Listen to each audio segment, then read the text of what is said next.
다 같이 묵상 기도하심으로 사랑교구 주간 구역연합예배를 시작하도록 하겠습니다. 백대현 장로님 기도하러 주시겠습니다. 하나님은 우리의 피난처이시며 우리의 힘이시며 어려운 고비마다 우리 곁에 계시는 구원자이시니 땅이 흔들리고 산이 무너져 바닷속으로 빠져들어도 우리는 두려워하지 않는다. 우리를 사랑하시어 늘 우리와 함께 하시는 하나님, 이 시간 사랑교구 주간 수요기도회로 함께 예배드리게 하시니 감사합니다. 나의 앞에서 뒤에서 그리고 나의 마음속에서 매 순간 함께 하시며 때로는 기쁨으로 때로는 안타까움으로 나를 살펴주시는 하나님을 늘 기억하는 우리가 되게 하시고 하나님의 자녀로서 합당한 삶을 살아가도록 지혜와 용기와 능력을 허락해 주시옵소서. 하나님, 우리가 지나는 어려운 현실 속에서 두려움과 걱정 속에 살아가는 나의 모습을 봅니다. 눈에 보이는 이 땅에서의 짧은 삶만이 아닌 당신의 영원하신 시간 속에서 살아갈 감사와 기쁨을 깨닫고 누리게 하시며 지금 이 모든 견뎌내는 시간 역시 하나님의 도움을 확신하며 하나님과 함께 감사로 살아가는 우리가 되도록 인도하소서. 나라를 위해 기도합니다. 선입견과 편견이 가득한 눈과 귀로 나만이 지혜롭다 생각하고 내가 믿고 싶은 것만을 믿으며 고집스레 나의 것만을 주장하고 있는 우리에게 지혜의 눈과 마음을 주시고 회개의 은혜를 허락해 주시옵소서. 네 편 내 편이 아닌 옳은 일에 힘을 모으는 이 나라가 되게 하시고 특히나 하나님과 백성을 두려워하고 뜻과 마음을 바로 세우며 정직하게 열심히 이 나라를 위해 일하는 일꾼이 되도록 이 땅의 지도자들을 변화시켜 주시옵소서. 수송교회를 위해 기도합니다. 주님의 뜻을 구하며 믿음을 바로 세우고 하나님의 사랑을 실천하는 교회 되게 해주십시오. 서로의 아픔을 위로하고 배려하고 서로를 위해서 기도하는 교회 되게 해주십시오. 이 시간 우리의 예배가 전심으로 드려지게 하시고 목사님을 통해 주시는 하나님의 말씀에 집중하고 은혜와 감사가 넘치는 예배 되기 원하며 이 모든 말씀 예수님 이름으로 기도드립니다. 아멘. 하나님의 말씀은 시편 13편 1절부터 6절 말씀입니다. 주님, 언제까지 나를 잊으시렵니까? 영원히 잊으시렵니까? 언제까지 나를 외면하시렵니까? 언제까지 나의 영혼이 아픔을 견디어야 합니까? 언제까지 고통을 받으며 괴로워하여야 합니까? 언제까지 내 앞에서 의기양양한 원수의 꼴을 보고만 있어야 합니까? 나를 굽어 살펴 주십시오. 나에게 응답하여 주십시오. 주 나의 하나님, 내가 죽음의 잠에 빠지지 않게 나의 눈을 뜨게 하여 주십시오. 나의 원수가 내가 그를 이겼다 하고 말할까 두렵습니다. 내가 흔들릴 때에 나의 대적들이 기뻐할까 두렵습니다. 그러나 나는 주님의 한결같은 사랑을 의지합니다. 주님께서 구원하여 주실 그때에 나의 마음은 기쁨에 넘칠 것입니다. 주님께서 나를 너그럽게 대하여 주셔서 내가 주님께 찬송을 드리겠습니다. 지금 이 시간에는 사랑교구 교원들 나와서 찬양해 주시고 이어서 목사님께서 말씀해 주시도록 하겠습니다.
살다 보면 하나님을 의심하게 되는 순간들이 있습니다. 원하지 않는 어려움이 생기거나 고치기 힘든 병에 걸리거나 하면 믿음이 좋은 사람도 때로는 하나님을 의심하게 될 수 있습니다. 하나님이 왜 나한테 이런 일이 생기게 하실까? 하나님이 나한테 이런 고난을 왜 주시는 것일까? 하나님이 나를 잊어버리셨나? 그러다가 고통이 견딜 수 없이 심해지거나 지칠 정도로 오래가면 하나님이 계시기는 한 걸까 하는 생각까지도 하게 됩니다. 지금 다윗이 그렇습니다. 오늘 이 시는 다윗의 시라고 하는데 다윗이 지금 절망 가운데 하나님께 하소연을 합니다. 주님, 언제까지 나를 잊으시렵니까? 우리가 성경에서 보는 다윗은 참 믿음이 좋은 사람이에요. 항상 하나님을 먼저 생각하고 하나님 뜻에 순종하기 위해서 정말 애를 많이 쓴 그런 믿음이 좋은 그런 사람이었어요. 그런데 그런 다윗도 이렇게 낙심하고 흔들립니다. 주님이 나를 잊으셨나? 주님이 나를 외면하시나?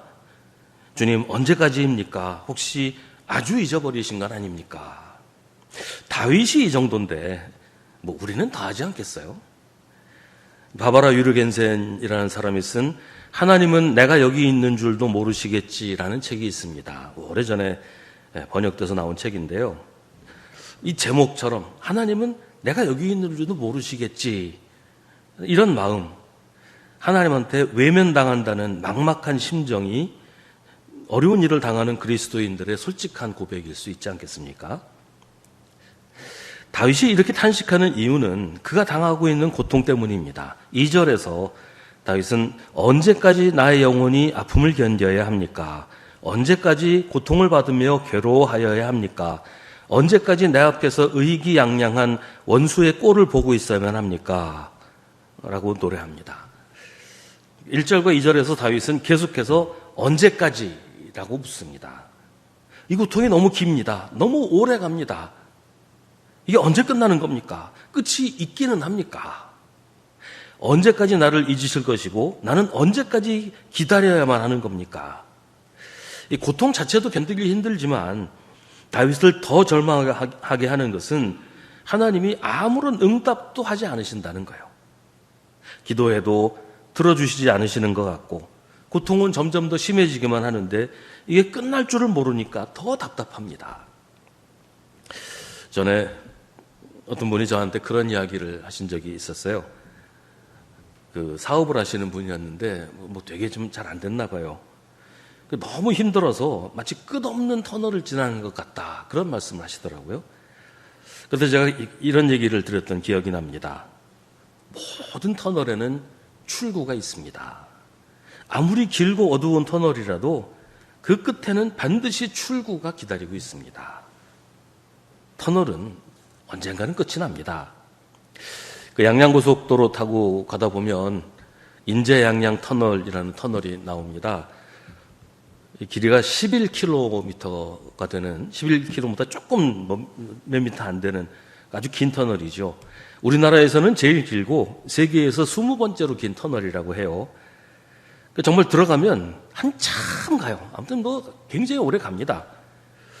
근데 터널이 아무리 길어도 운전해서 그 터널로 들어가는 사람은 아무도 이 터널 끝나지 않는 거 아닌가? 터널 내가 빠져나가지 못하는 거 아닌가? 그런 걱정 안 해요. 터널에는 반드시 끝이 있고 터널은 반드시 출구가 있다는 것을 아니까 걱정하지 않고 들어갑니다. 그 터널을 처음 지나가는 사람도 출구가 있다는 것을 다 알죠. 좀 오래 걸리기는 하지만 끝이 있는 거예요. 이 언제까지라고 하는 말이 단순히 시간에 대한 것만은 아니에요. 고통이 너무 심해서 견디지 못하고 무너지지 않을까 하는, 내가 주저앉아 버리지 않을까, 모든 걸 다 포기해 버리지 않을까, 이런 염려도 언제까지입니까? 라는 말 속에 포함이 됩니다. 너무 오래 기다려야 하는 건 아닐까? 너무 고통스럽지는 않을까? 그래서 2절에서 다윗은 언제까지 나의 영혼이 아픔을 견뎌야 합니까? 언제까지 고통을 받으며 괴로워하여야 합니까? 라고 말합니다. 그에 더해서 나를 괴롭히는 원수가 의기양양한 것도 나를 무너뜨리는 일이 되지요.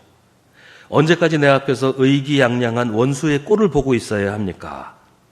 내가 잘못한 게 아닌데, 내 잘못이 아닌데 나의 원수가 나를 보고 의기양양해 하는 것도 참 견디기 힘든 일이죠. 세상에 그런 일이 참 많아요. 악한 일을 한 사람이 오히려 큰 소리치고 억울하게 당한 사람이 궁지에 몰리고 그런 일 참 많습니다. 선한 일을 하다가 낙심하기도 하고 옳은 일을 했는데 오히려 내가 비난을 당하기도 하고 그런 일 많죠. 지금 다윗이 그렇단 말이에요. 학자들은 지금 다윗이 큰 병에 걸렸을 것이다 라고 얘기를 합니다. 여기서 말하는 원수를 죽음이라고 이해를 하는 분들이 많아요. 큰 병에 걸려서 죽음을 기다리고 있으면서 또 그만큼 아파하면서 이 노래를 불렀다는 것이죠. 3절에서 내가 죽음의 잠에 빠지지 않게 해달라고 기도를 하는 것이 바로 이게 지금 다윗을 괴롭히는 게 큰 병, 죽음을 기다리게 하는 큰 병이다. 이렇게 설명을 합니다. 4절에 나의 원수가 내가 그를 이겼다 하고 말할까 두렵다고 하는 것도 죽음이 나를 이겼다고 할까 봐 두렵다는 그런 표현이라는 거예요. 꼭 이걸 죽음이나 큰 병이나 그렇게 보지 않더라도 상황은 비슷하다고 볼 수 있어요. 내 힘으로는 이겨낼 수 없는 상황, 도저히 벗어날 수 없는 고통 속에서 다윗은 하나님께 간구합니다. 나를 잊지 말아 주십시오. 나를 외면하지 말아 주십시오. 3절에서 다윗은 나를 굽어 살펴주십시오. 나에게 응답하여 주십시오. 주 나의 하나님, 내가 죽음의 잠에 빠지지 않게 나의 눈을 뜨게 하여 주십시오. 다윗은 주님이 자기를 잊으셨을지도 모른다고 생각하면서 두려워했어요. 주님이 자기를 외면하는 것일까 봐 겁을 냈습니다. 하지만 그럼에도 불구하고 다윗은 주님께 의지합니다. 주님이 나를 도우실 거라고 믿습니다. 주님이 나를 구원하실 거라는 믿음을 포기하지 않습니다. 그게 다윗의 믿음이에요. 모든 믿음을 다 포기할 수밖에 없는 상황에서 다윗도 흔들리고 하나님께 하소연하고 탄식하고 객관적인 상황은 하나님이 나를 버렸다고 할 수밖에 없는 것이지만 다윗의 마음에도 이거 다 끝난 건가? 다 포기해야 되나? 이런 생각이 아주 없는 것은 아니지만 그래도 다윗은 하나님을 믿는 믿음을 포기하지 않습니다. 그럼에도 불구하고 하나님은 나를 사랑하시고 나를 구원하실 거라고 믿습니다. 그래서 다윗은 다시 하나님께 기도합니다. 그러나 나는 주님의 한결같은 사랑을 의지합니다.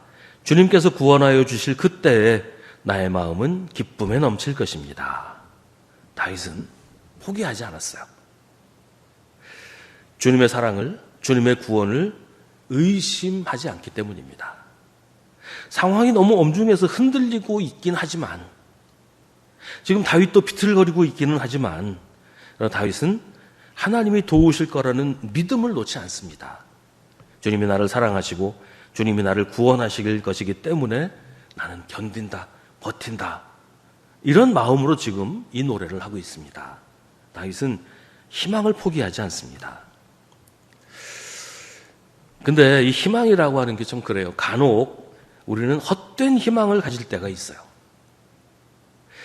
그런 희망이 헛되는 이유는 그 근거가 내 기대, 내 생각이기 때문이에요. 나로부터 비롯된 희망, 내 마음대로 생겨난 희망은 아무 근거가 없는 것이고, 그래서 그건 헛될 수밖에 없어요. 그러나 하나님의 약속에서 비롯된 희망은 근거가 확실한 것입니다. 반드시 이루어질 것이기 때문입니다. 그래서 하나님이 주시는 희망은 힘이 있습니다. 지금 다윗은 그런 희망을 노래합니다. 하나님이 나를 사랑하시고 하나님이 나를 도와주시겠다고 약속하셨으니까 그 하나님의 약속을 믿고 나는 희망을 포기하지 않습니다. 나는 하나님을 믿습니다. 그래서 포기하지 않습니다. 나는 하나님을 의지하기를 중단하지 않습니다. 우리가 여기서 종종 실패를 하지요. 우리는 하나님이 약속하신 일도 믿지 못할 때가 많잖아요. 하나님의 약속이 우리 믿음의 근거가 되지 못할 때가 참 많아요. 그래서 하나님께서 약속하신 일인데도 희망을 가지지 못할 때가 많이 있습니다. 이게 사실 얼마나 어리석은 일일까요? 사실 우리는 희망 없이는 살 수 없어요. 그런데 그 희망이 아무 근거 없는 것이 아니라 하나님이 약속하신 것인데도 믿지 못해서 희망을 가지지 못하면 우리가 어떻게 살겠어요? 희망이 없으면 우리는 절망에서 헤어나올 수가 없습니다. 그러니까 뭐 하염없이 속절없이 흔들리고 무너질 수밖에 없어요. 다윗은 극단적인 상황에서도 희망을 버리지 않았습니다. 왜냐하면 하나님께서 약속하셨기 때문이에요. 하나님을 믿었기 때문에 어떤 상황에서도 다윗은 희망을 버리지 않았습니다. 하나님이 나를 잊어버리셨다고 생각할 수밖에 없는 너무나 오래 계속되는 고통 속에서도 다윗은 하나님을 향한 믿음의 끈을 놓지 않습니다. 하나님이 구원하실 거라는 희망을 포기하지 않습니다. 오래전에 어떤 텔레비전 드라마에 그런 대사가 나오는 거 한번 본 적이 있어요. 머리는 베개배라고 있는 게 아니고 포기는 배추 셀 때나 쓰는 말이다. 뭐 농담으로 하는 말이지만 정말 다윗이 그랬습니다. 다윗은 포기하지 않았어요. 하나님을 믿었기 때문입니다. 하나님을 믿는다는 건 그런 겁니다. 믿음은 편하고 좋은 상황만 살게 하지 않습니다. 오히려 믿음은 힘들고 고달픈 상황에 더 필요합니다. 하나님은 언제나 변함없이 우리를 사랑하시고 어떤 상황에서도 우리를 건지시기 때문에 힘들수록 어려울수록 견디기 어려워 주저앉을 것 같은 그런 상황일수록 우리에겐 믿음이 필요하고 희망이 필요합니다. 오늘 말씀은 하나님의 도우심을 간절히 기다리는 믿음에 대해 노래합니다. 그런데 기다림은 사람만 하는 게 아니에요. 사람만 기다리는 게 아니에요. 우리는 우리가 하나님을 기다린다고 생각하지요. 하나님이 나를 도와주실 때를 기다리고 하나님이 은혜 베푸실 때를 기다리고 하나님이 나를 구원하실 때를 기다린다. 나는 기다린다. 내가 기다린다고 생각해요. 근데 누가복음 15장에서는 하나님이 우리를 기다리신다고 말하고 있어요. 예수님의 비유에서 아버지는 자기를 버리고 떠난 아들을 하염없이 기다립니다. 혹시나 오늘은 돌아올까? 혹시나 내일은 돌아오지 않을까? 날마다 동구 밖에 나가서 아들이 오는지 하염없이 바라보고 있어요. 그러다가 밤이 되면 집에 돌아와서 오늘도 아들은 돌아오지 않았다고 하면서 탄식합니다. 여러분, 누가 나를 정말 간절히 기다린다고 생각해 본 적이 있으세요? 우리가 힘들고 아플 때 하나님이 우리를 간절히 기다리고 계신다는 생각 해본 적이 있으세요? 우리가 하나님께 기도하기를, 하나님을 신뢰하고 하나님을 의지하기를 애타게 기다리실 수도 있단 말이에요.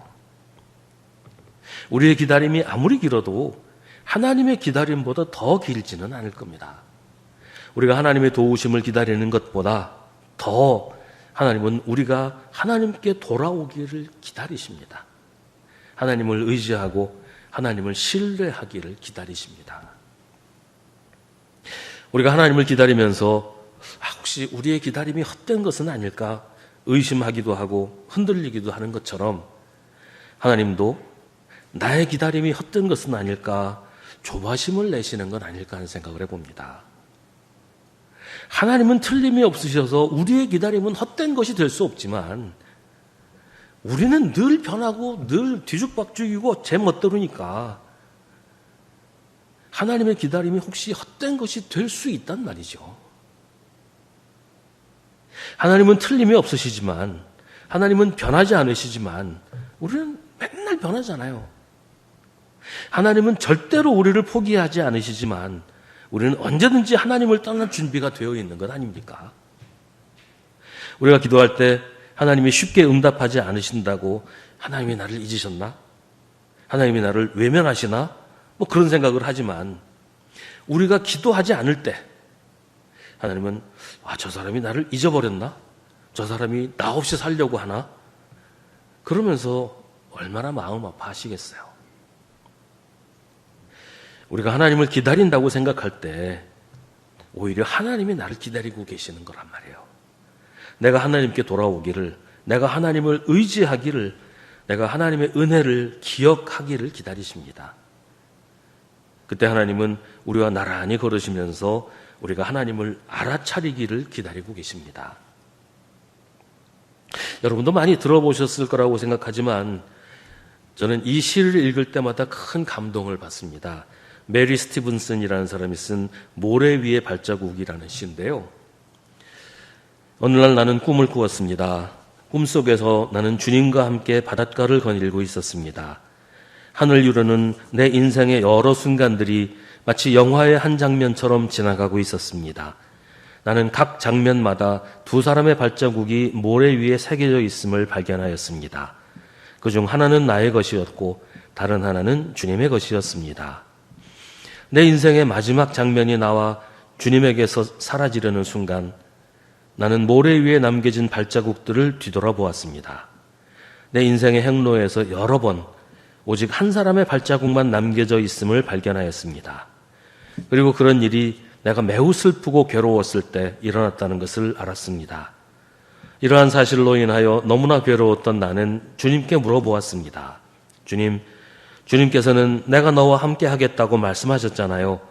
그런데 내 인생의 가장 어려웠던 시절을 돌이켜보니 오직 나의 발자국만 남겨져 있더군요. 어느 때보다도 주님이 필요했던 바로 그때 어찌하여 주님은 내 곁을 떠나셨는지 나는 정말로 이해할 수 없었습니다. 그러자 주님께서 대답하셨어요. 사랑하는 아들아, 나는 너를 누구보다 사랑한단다.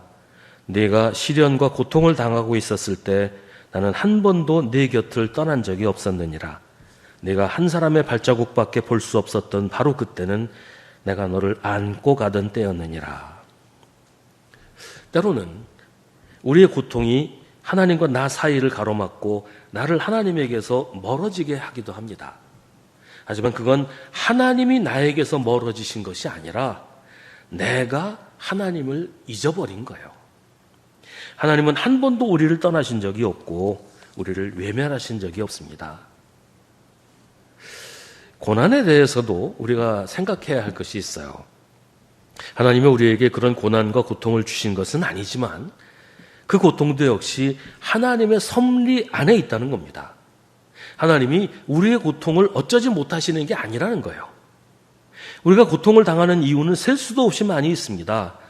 그 가운데 어떤 이유로 혹은 여러 가지 이유가 겹치면서 우리가 어려움을 당하게 되지만 하나님은 그 고통을 통해서도 우리에게 은혜를 베풀어 주신다는 겁니다.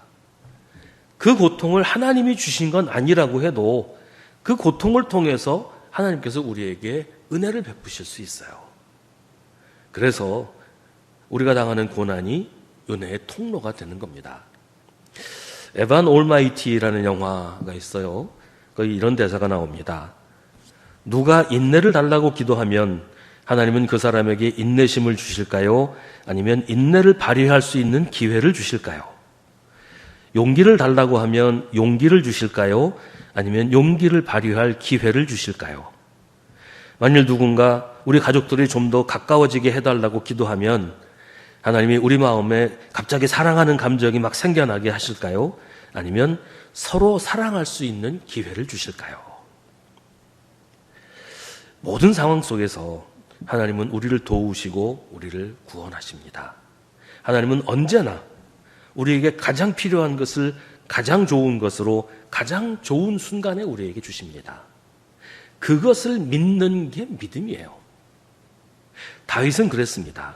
그래서 언제까지 나를 잊으시옵니까? 라고 기도하면서도 결국은 그러나 나는 주님의 한결같은 사랑을 의지하렵니다. 라고 고백합니다. 그리고 그런 믿음은 배신당한 적이 없어요. 하나님은 약속을 어기신 적이 없고 하나님이 주시는 희망은 결코 헛되지 않습니다. 우리에게 그런 어려움이 있을 때, 우리의 기도가 응답받지 못한다고 생각될 때, 하나님이 나를 외면하신다고 느껴질 때 우리는 오히려 더욱더 하나님의 마음을 헤아려 보아야 합니다. 우리를 애타게 기다리고 계시는 하나님 앞에 무릎 꿇어야 합니다. 어려울수록, 고통이 심할수록 더 하나님께 기도하고 하나님을 신뢰하고 의지해야 합니다. 우리의 믿음은 반드시 이루어집니다. 우리의 기도는 틀림없이 응답받습니다. 왜냐하면 하나님께서 다 알고 계시기 때문이에요.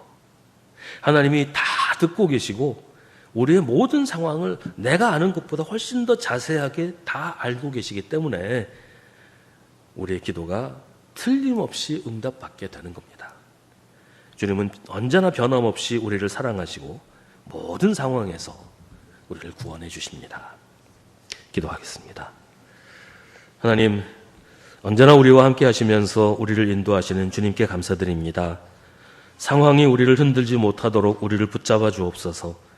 나만 일방적으로 하나님을 사랑한다고 착각하지 말게 하시고 우리가 하나님을 잊고 있는 그때에도 하나님이 나를 사랑하시고 나를 돕고 계신다는 것을 잊지 말게 하여 주옵소서. 아무리 어렵고 힘든 일이 있어도 주님께 간구하고 주님의 도우심을 믿음으로 기다리게 하옵소서. 어떤 상황에서도 희망을 잃지 않도록 우리의 믿음을 지켜주시옵소서.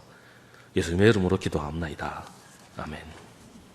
하늘에 계신 우리 아버지, 아버지의 이름을 거룩하게 하시며 아버지의 나라가 오게 하시며 아버지의 뜻이 하늘에서와 같이 땅에서도 이루어지게 하소서. 오늘 우리에게 일용할 양식을 주시고 우리가 우리에게 잘못한 사람을 용서하여 준 것 같이 우리 죄를 용서하여 주시고 우리를 시험에 빠지지 않게 하시고 악에서 구하소서. 나라와 권능과 영광이 영원히 아버지의 것입니다. 아멘.